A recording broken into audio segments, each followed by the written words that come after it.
Hi, today we're going to learn about Nikhilam multiplication above the base. In the previous video, we learned Nikhilam multiplication below the base using cross subtraction method. In this session, we are going to learn Nikhilam multiplication above the base using cross addition method. Now let's try this example 12 times 13. In this example, the base is 10.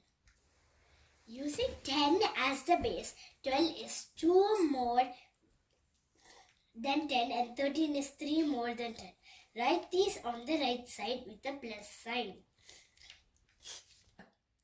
Plus sign shows 12 and 13 are more than 10. Now multiply 2 times 3, which equals 6. Write 6 on the right side. On the left side, either cross add 12 plus 3 or 13 plus 2. They both give the same answer, which is 15. Write 15 in the left side. The answer for 12 times 13 is 156.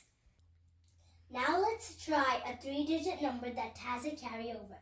In this example, the base is 100.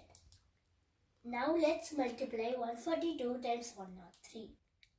Using 100 as the base, 142 is 42 more and 103 is 3 more than 100. Write these on the right side with the plus sign. The plus sign shows 142 and 103 are more than 100. Now let's multiply 42 times 3. First multiply 2 times 3, which is 6. Then multiply 4 times 3, which is 12. Write 2 over here and write the 1 as a carry.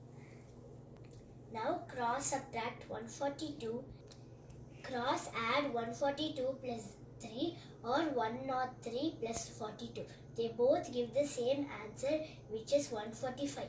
Remember the carry 1. 145 plus 1 equals 146. Write 146 over here. The answer for 142 times 103 equals 14626. Thanks for watching.